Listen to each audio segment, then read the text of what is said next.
Hello everyone. If you're watching this video, you have a question on your mind. Is AP for me? Well, my name is Mr. Pettit. I am the AP Environmental Science teacher here at Buchholz High School in sunny Gainesville, Florida. And let's probe that question a bit. All right, first off, what is AP? Well, AP stands for Advanced Placement. If you do well in the course, you make a 3 or above on the AP exam towards the end of the year, then you earn college credit for the course. So this is a way in high school to go ahead and get college credit for courses, which can get you ahead in college work, obviously. Now, AP requires more work, and you have got to have an understanding that you will have homework every night to keep up. Now, depending on which course you take, and different teachers may have different amounts of work to keep up, but bottom line, you will have homework every night. You've got to accept that going into the program. Now, for ninth graders at Buchholz, this is probably true in most of the county in Alachua, and if you're watching this from somewhere out there in YouTube land, it's probably true of courses near you, but of course they may vary slightly. We offer pre-AP English, we offer APES, APES, AP Environmental Science, which is what I teach, and we offer AP World History. These are the courses that you can choose to come into Gainesville, probably similar in other counties. So that's what AP is. This takes us back to that question, is AP for me? Is this something I want to take? Now, for the most part, I am addressing upcoming ninth graders. You're in the 8th grade this year, and you're making the decision, what courses do I want to take? Let me give you this word of caution before anything. When you go to take AP courses, you want to take 1, no more than 2 as an 8th grader. It's a lot more work, and you are skipping 9th, 10th, 11th, and 12th grade, and you're going straight up to college level work. Now, it's not a college class, but it is college level work, and you're making a big jump. So if you're used to working hard and making all A's, you're gonna work hard, and it's not all gonna be A's right off the bat. There's gonna be a steep learning curve. So just realize that going in. AP itself moves very quickly. We advance through a college level textbook in less than a year. We typically cover in 3 9-weeks what an honors levels course may cover in an entire 4 9-weeks, because your AP exam comes about a month before the end of school, and we need a couple of weeks or so to prepare for it, to go back and do some review. So we move very quickly. If you have solid A's and B's in your discipline of choice, once again, I'm the science teacher, so I'm thinking science, but if you want to take world history, there you go. And you're interested in writing. So you need to have solid A's and B's in your discipline, and you need to have good grades in writing. If this is the case, then AP may be for you. Typically, AP is going to be about the top 10% of the 8th grade class. Now, this doesn't mean your specific class. You may already be in an honors class, which is probably the top 20% of your school. You may be in a gifted class or something, depending on the designation in your school or where it's at. So you may already be in a class of people that are this, top 10%. But when across the whole school, this is about typically who is prepared to do AP at that work. It is not for everybody.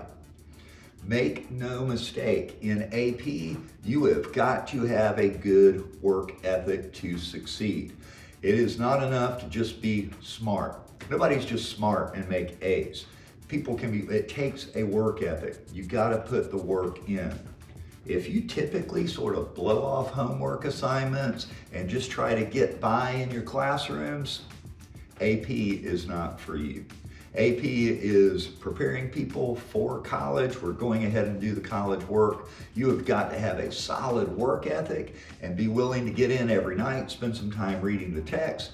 I publish a lot of my lectures online. Sometimes you're having to watch the videos at home, and we're doing skill work in class. You've got to be prepared for it. Now, what is APES, or what is AP Environmental Science? So if you want to take a science, AP Environmental is the top of the stack in the 9th grade world. It's the hardest science you can take to move you along. And it's kind of the AP track. You can go into AP Environmental, then slide into AP Biology, and then you could go into AP Chemistry or Physics or something of this nature. Advanced Placement Environmental Science, it's an interdisciplinary science. It's learning about and studying the interconnectedness of the systems of Earth. The coursework is going to require that you read the textbook at home. We're not going to read the textbook here, but you've got to keep up with your reading at home. We will move through the content in class with a mix of lectures, labs, and what I call skill work. You're required to know the science, and I will help teach you how to write scientific essays, learn to do scientific writing. We'll learn to calculate percentages. We need to do percentages of things in all sorts of categories. You'll need to learn to work out, say, the difference in the energy savings of a lower wattage light bulb compared to a higher wattage light bulb, or maybe find the carbon footprint of an entire country. You know, if this country has this many people in this much area and they're burning this many tons of carbon a year, what is their carbon footprint? We'll learn to plug in the data. So class time is going to be a mixture of some lecture, some lab, some skill work, and of course, testing along the way. To do well in AP Environmental Science, you have to have a strong aptitude for science. Environmental science is an interdisciplinary science. We dabble in all areas. We do some stuff with biology. We do some things with chemistry. We look at Earth space, the connectedness of the rock cycle, the carbon cycle, the nitrogen cycle, the water cycle, all of these things, and physics.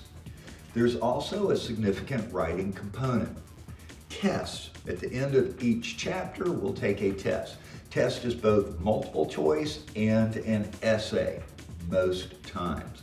We have to get a couple of chapters in for you to have enough background to begin doing the essays, or what we call FRQs, free response questions. So you've got to be able to show that you've learned the material, so you're going to have to craft intelligent answers to sort of broad-based questions on the content. For example, a typical one will have about an A, B, C, D. You'll have a broad statement, and then it'll ask a specific question, and you'll provide the answer. Here's an example. Something like, based on the excerpt above, you'll read a little blip out of a newspaper article or something. It'll say, indicate one human activity that releases mercury into the environment and how it enters an aquatic environment. Based on what you've learned and know, you will need to craft a clear, concise answer with some specific details of how this occurs. And this would be one segment of an essay question.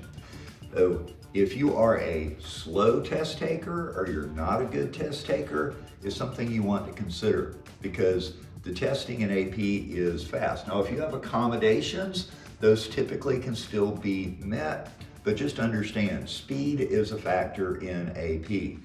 The tests are longer, but you don't have longer time in class to do it. You're going to take both a multiple choice and an essay in the same class period. Now, AP is a great course. We do a lot of hands-on science in experimental and lab work every week. Every chapter tends to have at least 2 labs where you're going to learn to do things like design your own experiment. You're going to discover the pH levels of various chemicals. I'm going to get you to determine how pollution affects temperature in a controlled setting, so we can extrapolate that to what's happening in a polluted city versus a non-polluted city. AP is one of a handful of subjects that is going to impact your life and the lives of everyone around you for the next 20 to 30 years. We are in the beginnings right now of a transition to more renewable energy sources, and AP is going to give you the tools to look at how the interconnectedness of everything ties in together. So when you go on out into the world and you're CEOs and managers and making decisions for companies, environmental science is going to come into play with virtually everything we do. A fantastic course. Come and join us for a fantastic adventure. Is AP for you? I hope so. And if it is, I enjoy seeing you next year in my class. Guys, hope this was helpful. Hope you learned something and make a decision. If you want to find out more, go to my YouTube page, Pettit Posts. Google it, search it up, take a look at what's there, and it'll give you a better idea of what's to come. Take care, and we'll see you next time.